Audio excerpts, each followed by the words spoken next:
Un homme. Un homme qui avait pour seule et grande ambition celle d'améliorer la société. Alors, il avait donc décidé d'en parler tout autour de lui, en commençant par importuner un passant en lui disant ceci. Bonjour monsieur, excusez-moi de vous déranger dans votre petite balade matinale, mais j'aimerais fortement vous poser une question. Ce à quoi le monsieur d'en face lui avait répondu ceci. Bonjour, allez-y, je vous écoute. Bien. Que pensez-vous du monde qui nous entoure? Que pensez-vous de cette société?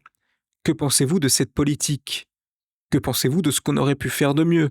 En somme, je vous le demande, comment sauver la société dans laquelle nous vivons? L'homme qui avait arrêté sa petite balade quotidienne lui avait répondu ceci. Pardonnez-moi de vous dire que les questions que vous me posez sont, à mon sens, des questions rhétoriques. Par conséquent, tout cela est déjà perdu d'avance depuis bon nombre de minutes. En conclusion, c'est une peine perdue. Je vous souhaite donc une agréable journée, monsieur.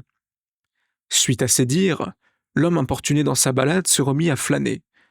Or, le protagoniste qui l'avait interrompu, quant à lui, est pour le moins que l'on puisse dire courroucé. En conséquent, il ne perd toujours pas espoir et se dit que le monsieur qui l'avait, il y a tout juste quelques secondes, importuné dans sa balade, avait peut-être autre chose à faire. Seulement, il se rappelait aussitôt qu'il avait déjà importuné une myriade d'individus de la sorte, et pour le moins que l'on puisse dire, il en garde un souvenir assez défavorable.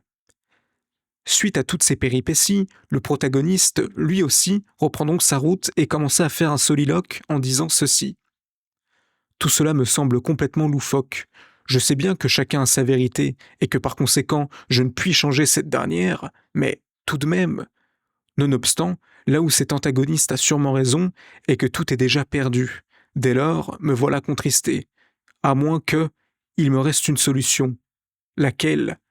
Naturellement de ne plus être le clou dans la société, mais de devenir le marteau. Mais à quoi bon?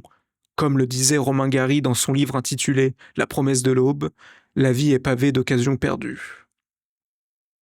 Malheureusement, cet homme qui avait tant envie d'améliorer la société a fini par être dévoyé à son tour, comme ceux qu'il critiquait. Car oui, ceci peut arriver. Et comment? Tout simplement en se disant que tout cela ne vaut plus la peine, et que par conséquent, le vulgus dans sa grande majorité ne veut à peine céder lui-même. Dès lors, il deviendra à son tour l'ennemi juré de son propre peuple. Quelle infortune! Tout compte fait, qui a su se préserver de tout mal? L'homme se baladant ou l'homme juste qui voulait améliorer la société, en sachant par-dessus tout que la société est à mon sens plus que perfectible? Seulement, voyez-vous, cet homme a déjà eu sa réponse en disant que chaque individu a sa propre réalité. Par extension, ce dernier a bien compris que l'antagoniste trouvait ces questions tout juste risibles, alors que pour notre protagoniste, quant à lui, il cherchait réellement à trouver une solution pour que nous puissions tous ressortir grands de cette hégémonie politique. Par conséquent, ne pas avoir comme seul refuge le fait d'être langoureux ou peureux, mais bel et bien être courageux. Sinon, comment voulez-vous aller de l'avant si nous sommes tous complètement amorphes? Je vous le demande. Certes, il faut un soubresaut collectif, mais pour pouvoir effectuer cela, il s'agirait de croire d'abord en nous-mêmes, n'est-ce pas?